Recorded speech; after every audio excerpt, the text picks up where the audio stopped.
वाणी number 244 से 245 में बताया है कि रावण एक समय में 100 जोटों का यानी 100 भैंसों का मांस खाता था।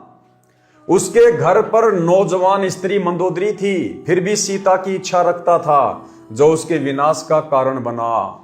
यानी गुरुदेव भगवान आप और हमें शिक्षा देना चाहते हैं कि आपने भूलकर भी शौपन में भी पर स्त्री और पर धन की ओर नजर नहीं रखनी है।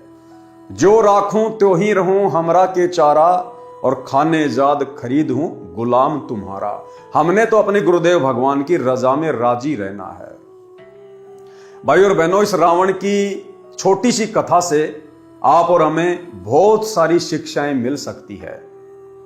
हम अपने अभिमान को, अहंकार को चूर चूर कर सकते हैं कि आप और हमारी वर्तमान में ऊंट के मुंह में जीरे के बराबर भी औकात नहीं है। चाहे कोई यहां का प्रधानमंत्री क्यों ना हो, बड़े से बड़ा कोई धनपति क्यों ना हो, आप और हमारी वर्तमान में कोई औकात, कोई हैसियत नहीं है। ऐसे ऐसे महापुरुष, ऐसे ऐसे बली, ऐसे ऐसे दानवीर, ऐसे ऐसे ताकतवर इंसान होकर जा चुके हैं। रावण क्या कह रहे हैं गुरुदेव भगवान? रोजाना 100 जोटों का मांस खाता था, 100 जोटों का। यह रावण की खुराक थी। इसके अलावा सब्जी रोटी अलग है, छाछ दूध दही अलग है। 100 जोटों का मांस, और उस समय के जोटे भी कितने बड़े बड़े होंगे, हाथी से भी बड़े बड़े। तो सोचिए रावण कितना बलवान होगा। गुरुदेव ने बताया कि रावण की हाइट 150 फुट की हाइट थी, 150 फुट की। और शरीर फिर कितना हट्टा कट्टा होगा, जो रोजाना 100 जोटों का मांस खाता था। उस समय के जोटे वर्तमान के हाथी से भी बड़े बड़े। तो सोचिए वर्तमान में कोई 5 फुट का, कोई 6 फुट का, बड़े से बड़ा कोई 7 फुट का इंसान, पता नहीं अपने आप को क्या मान बैठता है। थोड़ा बहुत किसी का शरीर ठीक ठाक होता है, जिम जाम करने लग जाता है, पहलवानी करने लग जाता है, पता नहीं अपने आप को भीम समझने लग जाता है। परमात्मा कहते हैं ये उदाहरण है अभिमान को तोड़ने के लिए, अहंकार को तोड़ने के लिए।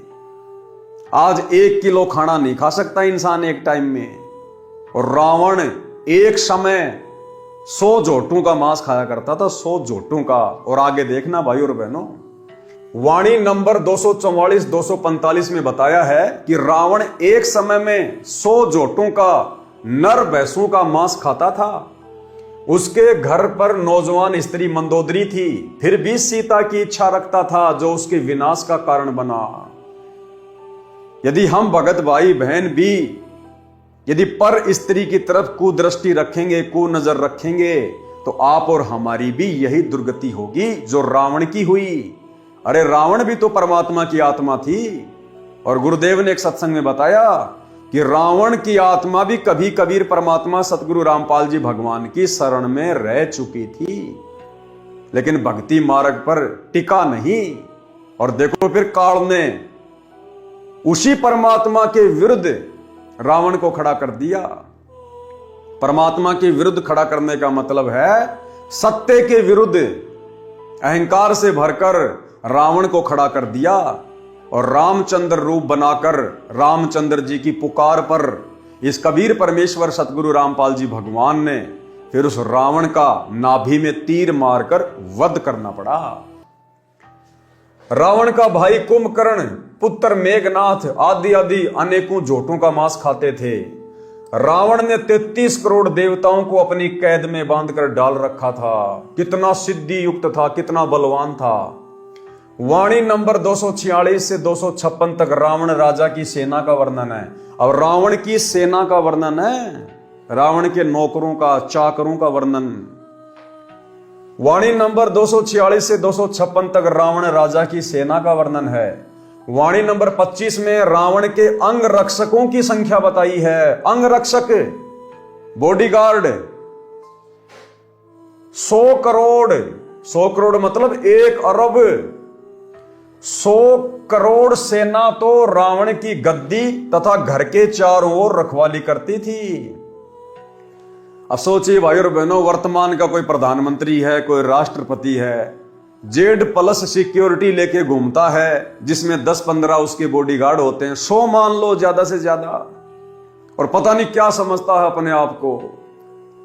रावण 100 करोड़ उसके बॉडीगार्ड थे, 100 करोड़। अब सोचो बाकी सेना कितनी होगी उसके पास में। जिस व्यक्ति के राजघराने के चारों तरफ और जिसकी सिंहासन यानी उसकी जो गद्दी थी जहां वो बैठा करता था, सिंहासन लगाया करता था, सिंहासन और राजघराने यानी उसके महल के चारों तरफ सिक्योरिटी के लिए 100 करोड़ सैनिक थे, 100 करोड़। तो आज के इंसान की क्या औकात है उसकी तुलना में।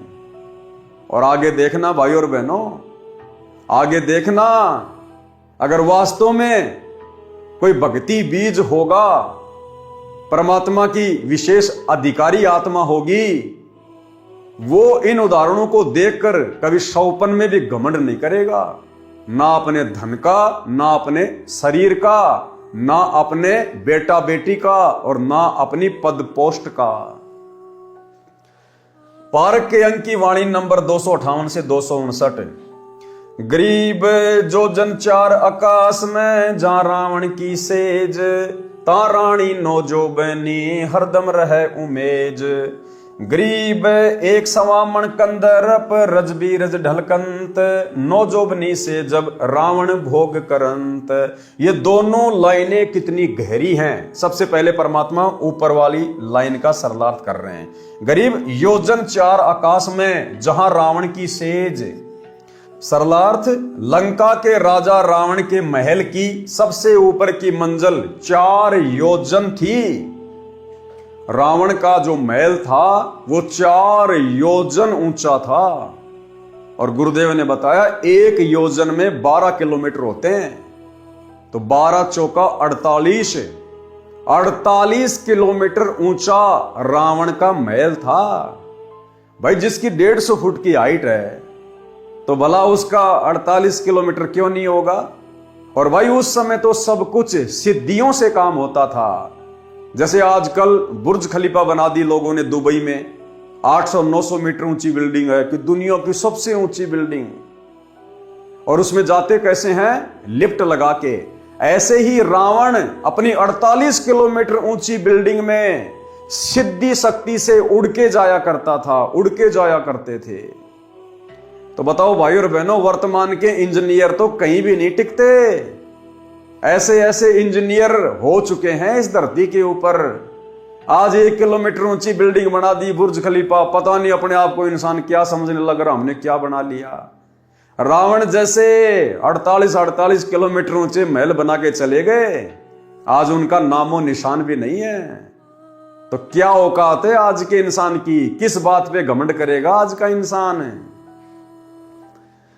लंका के राजा रावण के महल की सबसे ऊपर की मंजिल 4 योजन, 1 योजन 12 किलोमीटर का होता है, इतनी ऊंची थी।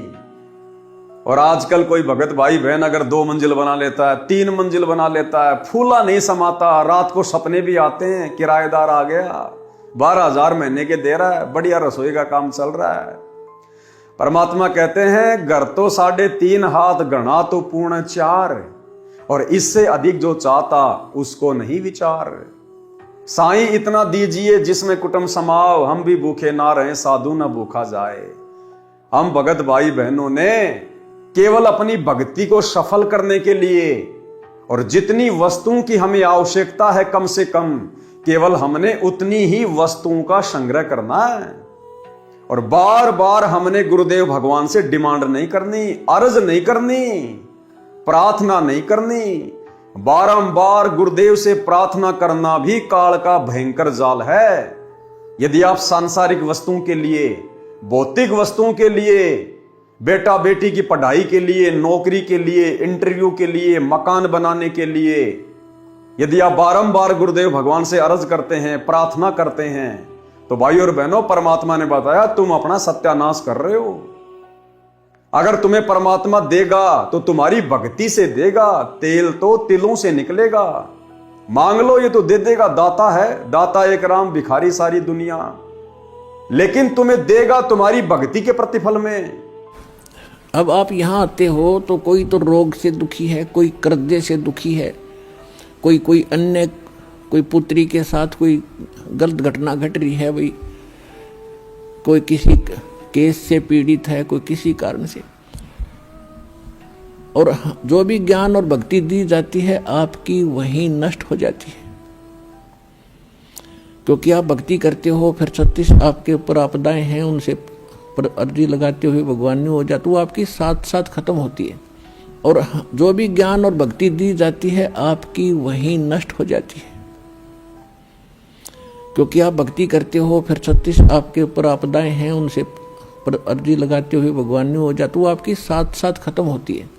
और जो भी ज्ञान और भक्ति दी जाती है आपकी वहीं नष्ट हो जाती है, क्योंकि आप भक्ति करते हो, फिर 36 आपके ऊपर आपदाएं हैं, उनसे पर अर्जी लगाते हुए भगवान ने हो जाती, वो आपकी साथ साथ खत्म होती है। तो परमात्मा आपको कैसे ठीक करेगा? एक बार किसी के ओठ का चोट लगी, ओठ के, और किसी ने दवाई बता दी कि इसके होठ का हलवा बना के बांध दो।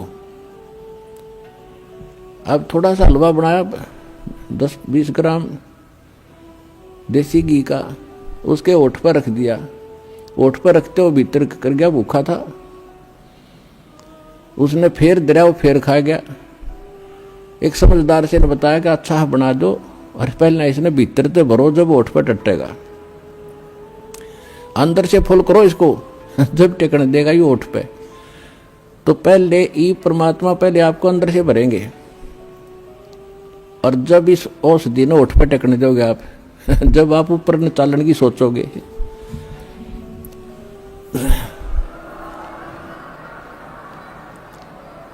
अर्थात आपकी यहाँ की जो रिक्वायरमेंट है, दाता आपके दुख हैं पहले इन्हें ठीक करेगा, और ठीक होके फिर आप गफलत कर जाते हो। इतना भी मालिक को मालूम है, आप चाहे मानो या ना मानो।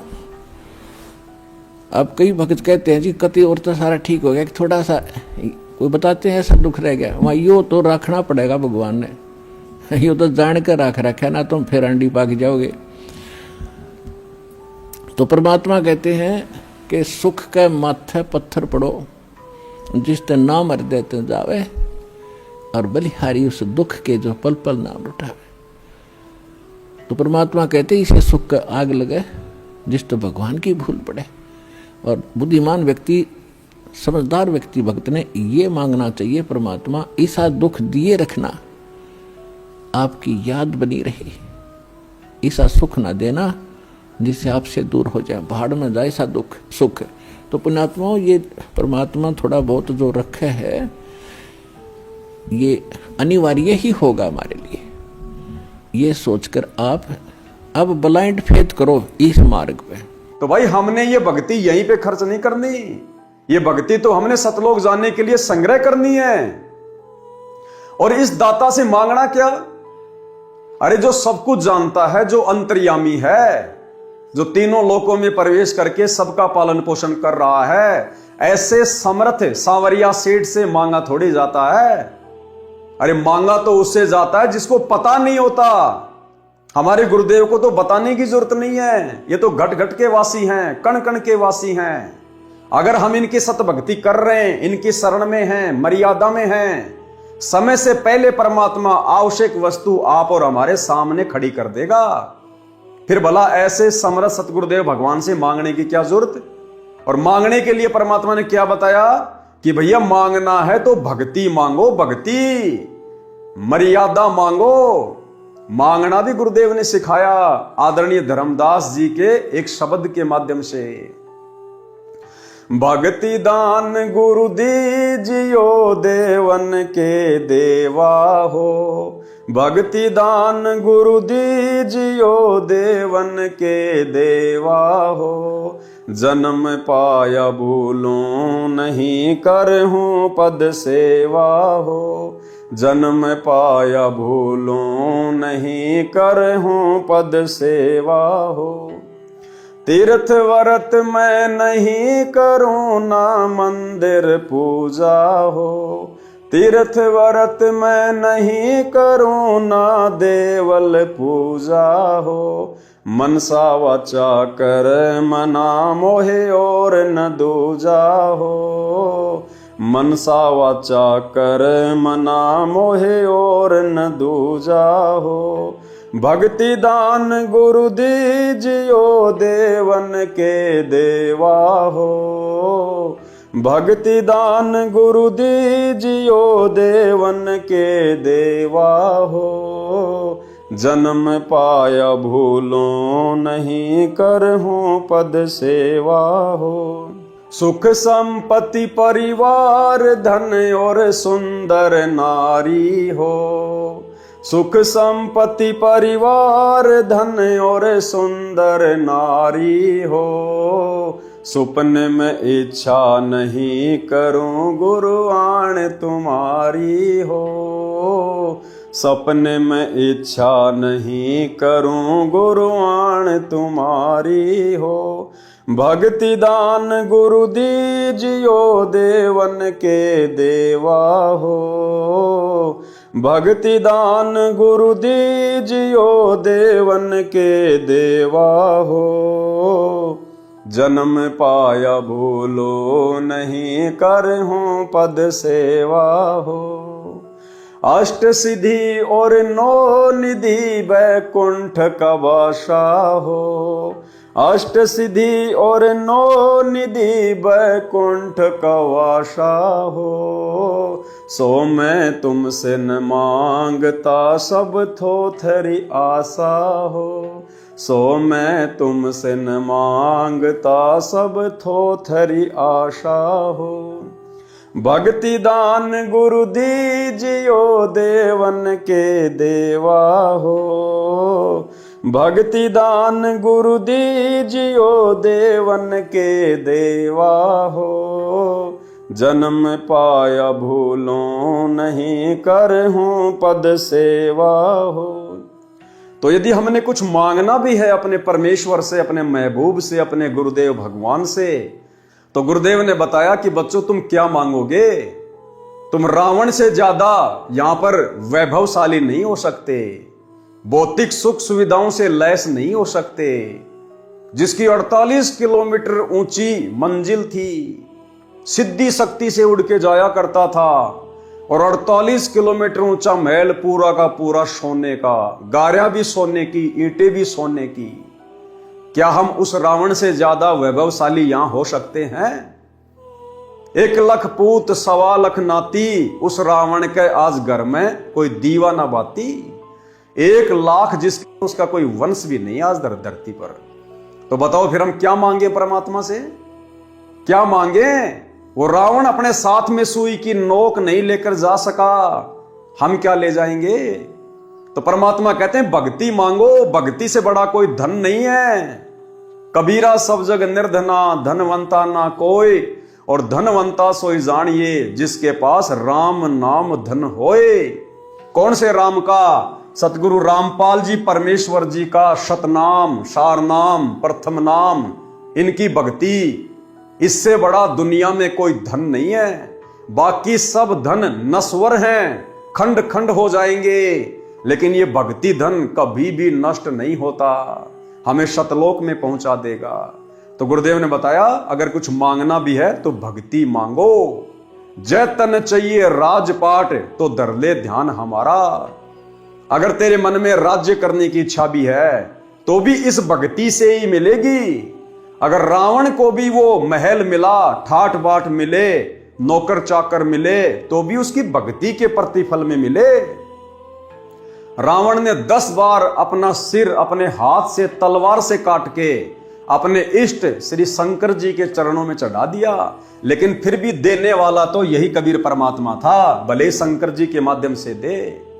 अष्ट सिद्धि 9 निधि का दाता यही है, 24 सिद्धियों का स्वामी यही है। ये देवी देवता ब्रह्मा विष्णु महेश भी इसी समर्थ सेठ सतगुरु रामपाल जी भगवान से मांगते हैं। 33 कोटि अधारा ध्यावे शेष 88, उतरे भवजल पारा कट है यम की फांसी।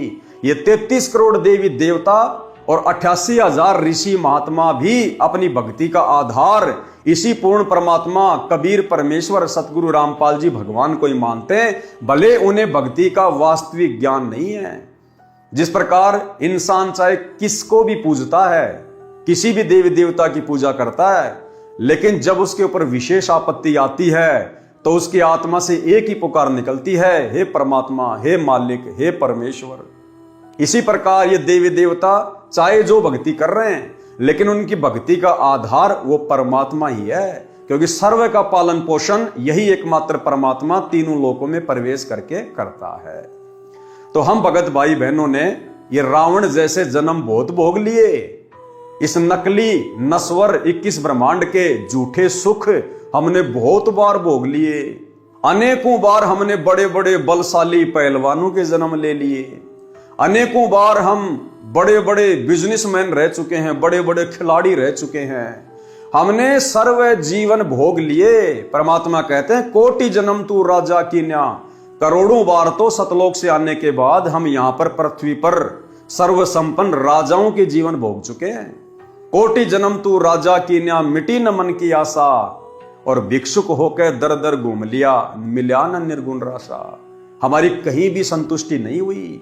इस आत्मा की अभी तक कभी भी तृप्ति नहीं हुई। इस आत्मा की संतुष्टि, इसकी तृप्ति होगी गुरुदेव की भक्ति से, क्योंकि ये भक्ति आत्मा की खुराक है, जो वर्तमान में बड़े सौभाग्य से आप और हमें पूज्य गुरुदेव जी के द्वारा मिल चुकी है। इसलिए अब हमने दुनिया के वैभव को देखकर, सर्व संपन्न लोगों के सर्व सुखों को देखकर अपने मन में किसी भी प्रकार की इच्छा जाहिर नहीं करनी है।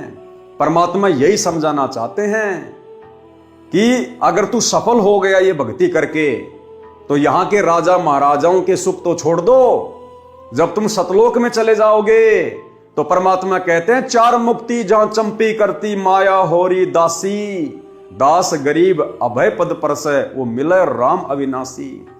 सतलोक में जाने के बाद या ब्रह्मा विष्णु महेश के पास जो चार मुक्ति हैं, काम अर्थ धर्म मोक्ष, कहते हैं ये तो तुम्हारे वहां पैरों की चंपी करेंगी, मालिश करेंगी, इनकी तरफ तो तुम देखोगे भी नहीं। सतलोक में इतने सुख हैं, इतना सर्व संपन्न लोक है वो। जिस प्रकार किसी के घर में 4 व्हीलर हो तो वो बाइक की तरफ तो कभी देखता भी नहीं है। तो इसी प्रकार सतलोक के सुखों की तुलना में यहां की जो चार मुक्तियां हैं, जो ब्रह्मा विष्णु महेश को प्राप्त हैं, ये तो केवल एक मोटरसाइकिल की तरह है। तो भाइयों और बहनों, हमने नीची गर्दन करके दुनिया को ना देखकर, गुरु के ज्ञान को आधार बनाकर और मृत मानकर अपने आप को, ये जीवन, ये शरीर, ये सोच अपने गुरुजी को समर्पित कर देनी है कि गुरुजी, मैं स्वयं को आपको समर्पित करता हूं। मेरा जीवन आपके कदमों में है। ये परमेश्वर आपका कुत्ता हूं, मेरी डोर अपने हाथ में रखना। कुत्ता हूं गुरुदेव का, पवन दास का नाम, और गले प्रेम की जेवड़ी, जहां खींचो तहां जाऊं। तो करो तो बावड़ूं, दूर दूर करो तो जाऊं, और जो राखूं त्यों ही रहूं, जो देवोगे सो खाऊं। हमने इस भाव से, क्योंकि भाइयों और बहनों कितनी उम्र है हमारी, आधी से ज्यादा उम्र तो जा चुकी है। 15, 20, 25 साल की हमारी उम्र है। अब बताओ, अब 40 साल में तो हम जगत सेठ बने नहीं, अब 15, 20 साल में क्या जगत सेठ बनेंगे? और बन भी गए तो परमात्मा ने जो पहले जो जगत सेठ बन के जा चुके हैं उनकी दुर्गति बता दी। बताओ फिर क्या मांगे हम परमात्मा से भक्ति के अलावा, मर्यादा के अलावा। सरलार्थ, लंका के राजा रावण के महल की सबसे ऊपर की मंजिल 4 योजन, 1 योजन 12 किलोमीटर का होता है, इतनी ऊंची थी। उसमें रावण नौजवान स्त्री के साथ संभोग करता था। संभोग यानी सेक्स करते समय दोनों स्त्री पुरुष के वीर्यपात होने की मात्रा 1.25 मण, 1 मण में होता है 40 किलो, इतनी होती थी। यानी 50 किलो, यानी आधा क्विंटल होती थी। जब रावण ये बकवादे किया करता था, जबकि वो शादीशुदा था, मंदोदरी उसकी महारानी थी, सुंदर थी, नौजवान थी, इसके बावजूद भी काल प्रेरणा से वो अन्य नौजवान स्त्रियों के साथ में संभोग किया करता था। कहां? अपनी 48 किलोमीटर ऊंची सबसे ऊपर की मंजिल पे जाके अपनी सिद्धि शक्ति से वहां जाकर वो उन नौजवान औरतों के साथ संभोग किया करता था। और एक बार के संभोग में जो पदार्थ स्त्री और पुरुष के शरीर से बाहर निकलता है, रज और बीरज, गुरुदेव ने बताया 50 किलो यानी आधा क्विंटल रज और बीरज उस समय स्त्री और पुरुष के शरीर से बाहर निकलता था। भाई और बहनों, ये सामान्य बात नहीं है। आज के इंसान का वजन होता है 50 किलो, आधा क्विंटल तो आज के इंसान का वजन रह गया। और रावण जब ये एक बार संभोग करता था तो 50 किलो वो पदार्थ अपने शरीर से बाहर निकाल दिया करता था। तो क्या औकात है आज के इंसान की, भले वो प्रधानमंत्री है, राष्ट्रपति है। रावण के एक समय के वीर्य के बराबर आज के इंसान का वजन है। क्या औकात है, किस बात का घमंड करें, किस बात का अहंकार करें। 150 फीट जिसकी हाइट। भाई और बहनों, अगर आपको देसी भाषा में समझाएं, सरल भाषा में, इस अहंकार को तोड़ने के लिए, तो आज इस पृथ्वी पर जो सबसे लंबे से लंबा कोई इंसान है, होगा कोई 8 फीट का, 9 फीट का, या बड़े से बड़ा हो सकता कोई 10 फीट का इंसान हो आज इस धरती पर। भाई और बहनों, 10 फीट लंबे तो रावण के गुप्तांग के बाल थे, बाल।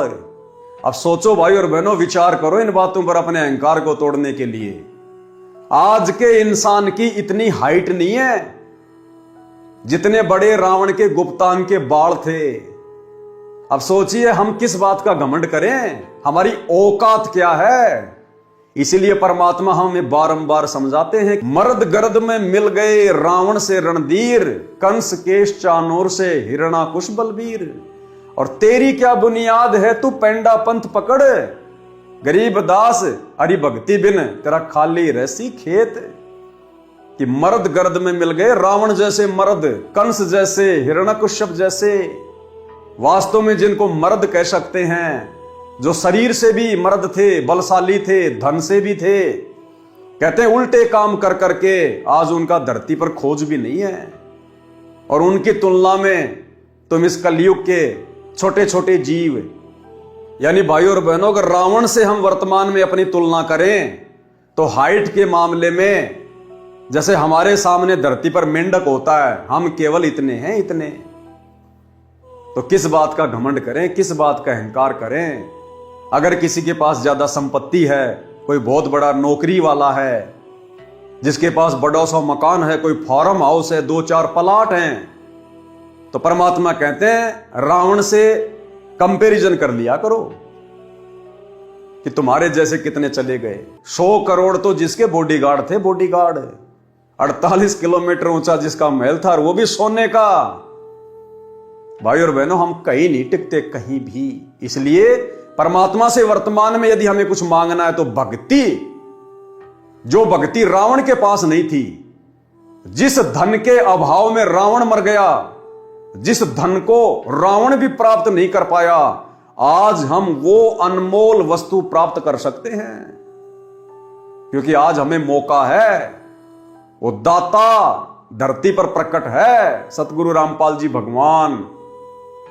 तो हमने केवल परमात्मा से भक्ति मांगनी है, मर्यादा मांगनी है, आधीनी मांगनी है, दास भाव मांगना है।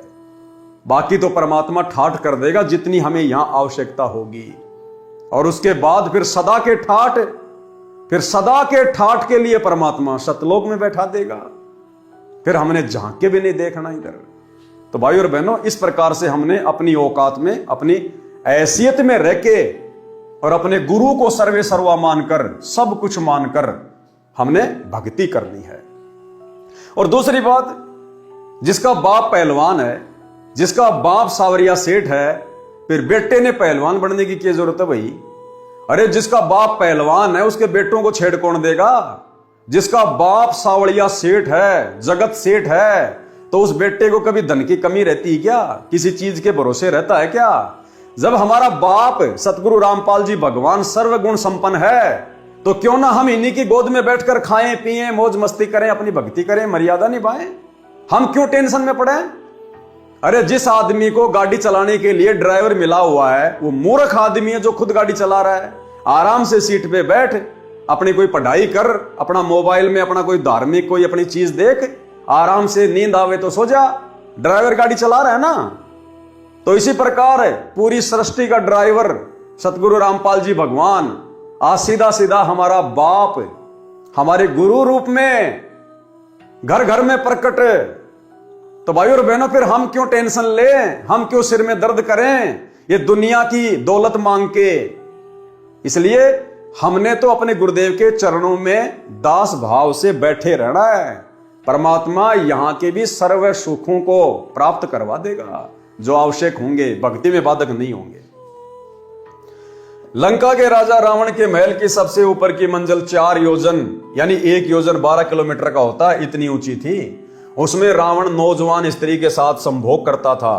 संभोग यानी सेक्स करते समय दोनों स्त्री पुरुष के वीर्यपात होने की मात्रा 1.25 मण, 1 मण में 40 किलोग्राम होता है, इतनी होती थी, यानी 50 किलोग्राम, आधा क्विंटल होती थी।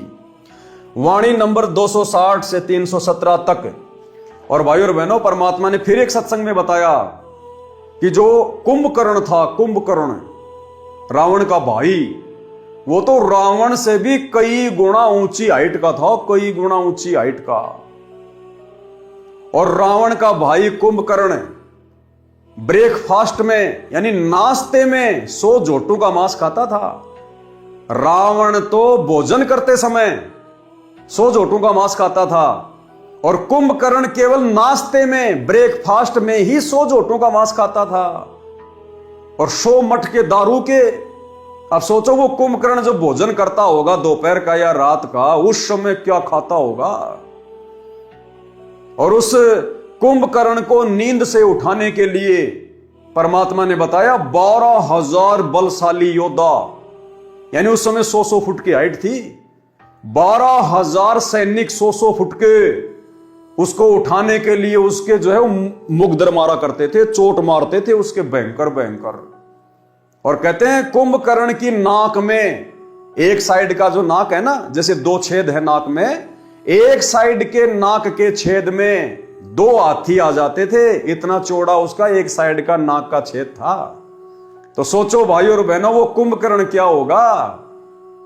फिर हम लोग किस बात पे घमंड करें, कोई 6 फुट का, कोई 6.5 फुट का, थोड़ा बहुत को डोले सोले बना के जिम जाम जाके शरीर को तोड़ के पता नहीं अपने आप को क्या समझ बैठता है। उस कुंभकर्ण की तुलना में वर्तमान का 10 फुट का आदमी मच्छर के बराबर भी नहीं है, मच्छर के बराबर भी। भाई और बहनों, इससे बड़ा उदाहरण इस भक्ति मार्ग पर अहंकार को नष्ट करने का दूसरा नहीं हो सकता।